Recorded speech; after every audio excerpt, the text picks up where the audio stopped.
Hello, magandang gabi. Shout out, shout out. Shout out muna tayo, no? Shout out.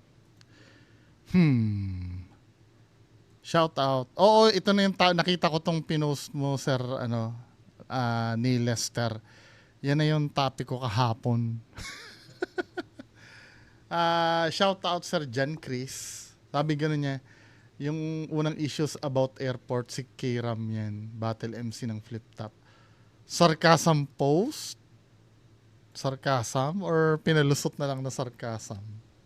Tapos sineryoso ng iba, bagong angle na yan sa kanya sa next mga kalaban niya. Oo nga, no? Hello, shout out sa Baguio si Gokis, hello. Uh, Sir Joban Gamyaw, hello. Sir Jefferson, from Saudi Arabia.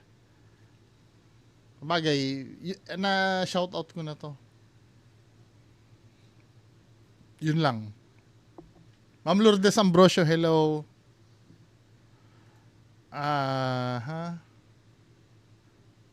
Ito na naman, wait lang. Meron na namang nagagalit na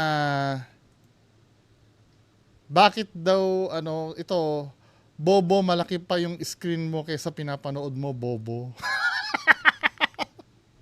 Ulit-ulit ko na lang sinasagot itong tanong na to or itong comment na to na hindi nga ako pwedeng hindi nga pwede ako magmalaki ng screen pagka ang nire-react ko ay GMA.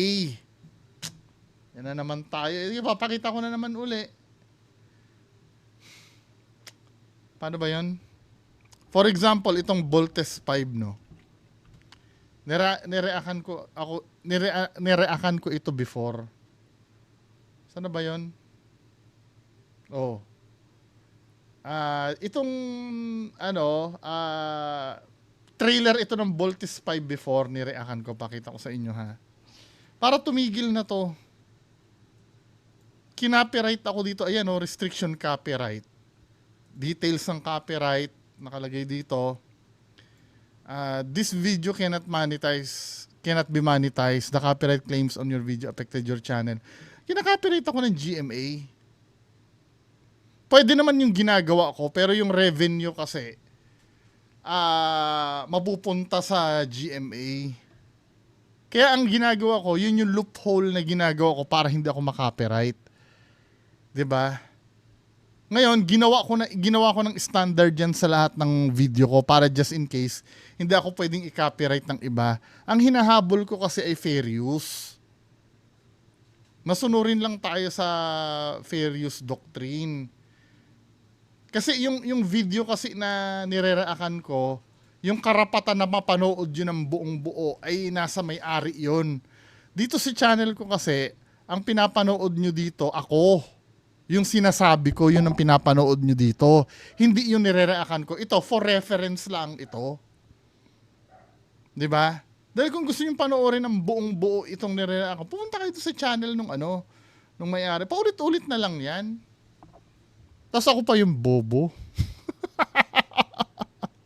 Ngayon nga medyo kalmado na ako dahil sanay na ako makabasa ng ganyan na palakihin mo yung screen. Hindi pwede. Okay na tayo, hindi pwede. Kasi makaka-copyright. Nagigets nyo na? Ngayon, kung hindi kayo naniniwala sa akin, yung kilala nyo nagre-react ng video, pilitin yung i-copyright yung i-react yung video ng GMA na malaki ang screen. Pilitin nyo. Lalo na kay MJS, ipa-react nyo dun sa kilala nyong reactionist. Ika-copyright claim yan. Maniwala kayo sa akin. Ayaw nyo maniwala, di bahala kayo. So dahil linggo ngayon, maikli lang itong content, no?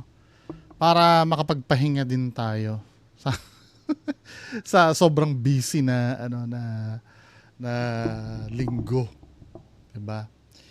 So ito, nagva-viral itong post eh. Kasi Bisaya yung yung caption eh, nakalagay dito sa caption, nag-viral karon sa social media ang usa ka post sa lalaki nga gingon nga naay kalag nga permi magpakita o magpa anyway no. So ang pagkakaalam ko dito, ligaw na kaluluwa. Tama ba? Play nga natin to. Ito lang ang reaction video ko ha. Kasi sobrang busy.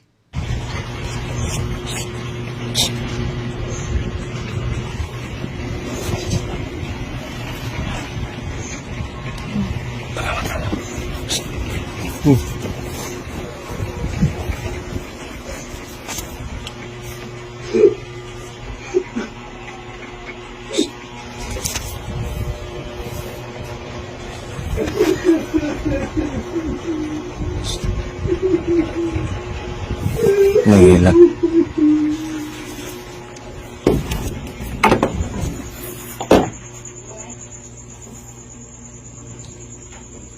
Sa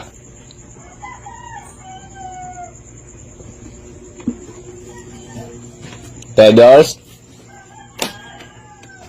kamu tuh teh? Hah? Teh? Hilak kan nih? Yun ba yung iyak? Yun ba yun? Ano ka? Ha? Ano kong babaw ron?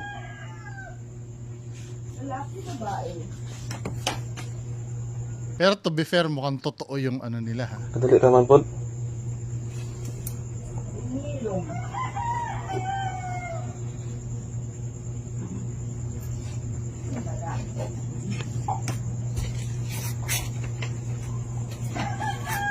Sana maki-MJS to para maimbestigahan nila. Ano taas ron? Laos taas. Kailan Tagum City, kila 88 ito eh. Ngayon ka matagal ko. Ano, murag ko sa ba nagsit-sit gani? Ha?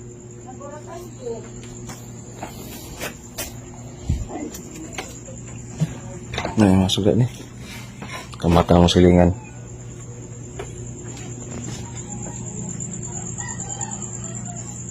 Bandung nga balay.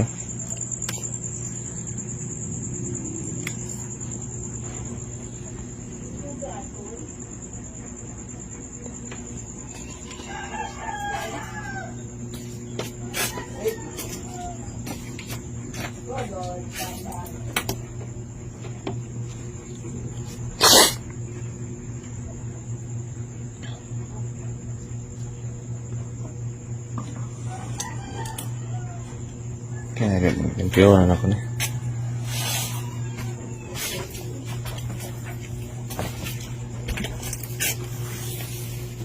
Nihilak si Markadora siya nihilak tino? Markadora siya nihilak ba? Ano? Markadora siya nihilak.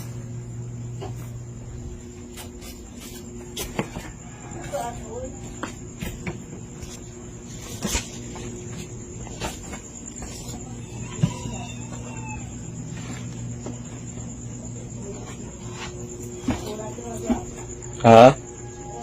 Stress? Media.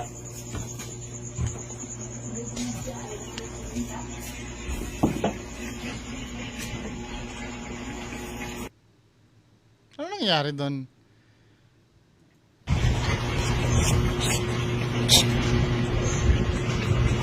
Translate nga natin yung ano.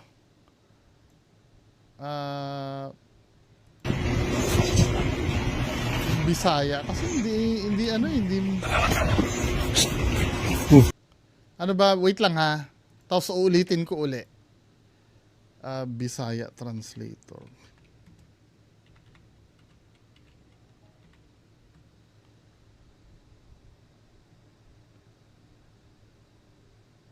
baliktad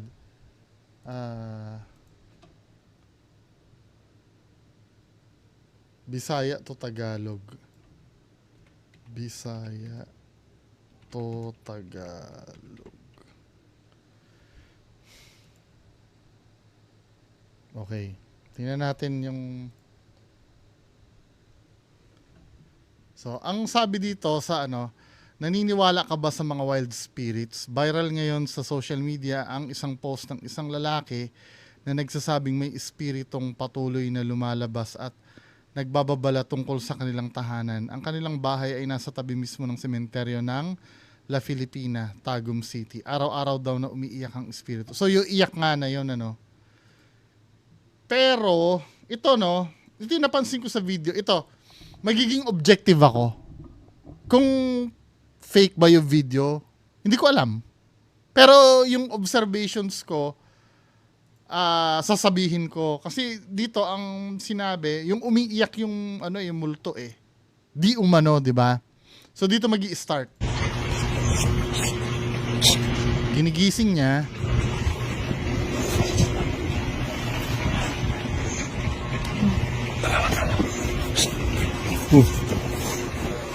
May bata din doon na tutulog.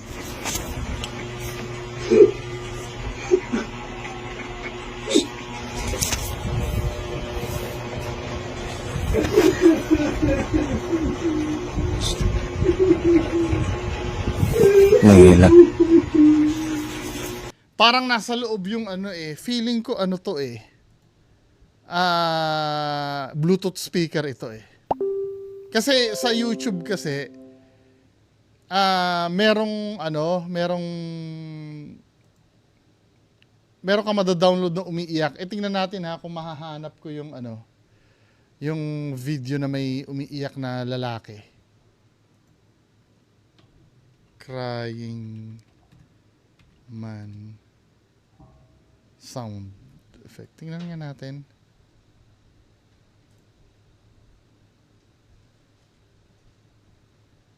Kasi parang Bluetooth speaker eh. Ayun to yun oh.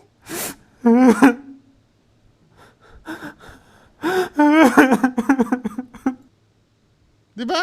Yun eh. Man crying, whimpering. Tapos ito yun, pag pinlay mo yung iyak niya,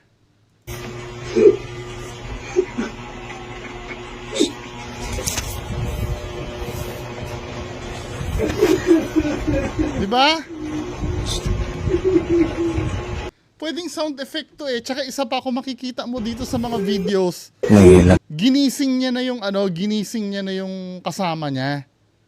Pero parang wala lang sa kanila eh. Then typical na usapan. Anong oras na? Ano kung babaron? 3:30. Lalaki babae. Parang relax lang sila eh. Hindi sila na Hindi, pwede nyo sabihin siguro.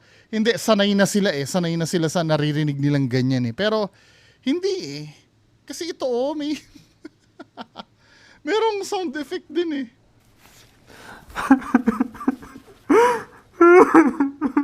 Diba same na same?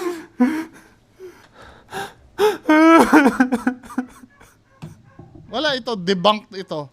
Na kung paniniwalaan nyo na totoo yan, kasi kung unang-una, medyo okay din naman kasi hindi sila OA mag-react.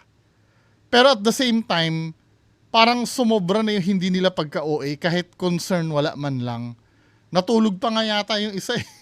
Uli eh, yung diba, yung kasamahan niya, na parang wala lang eh. Kadali naman po.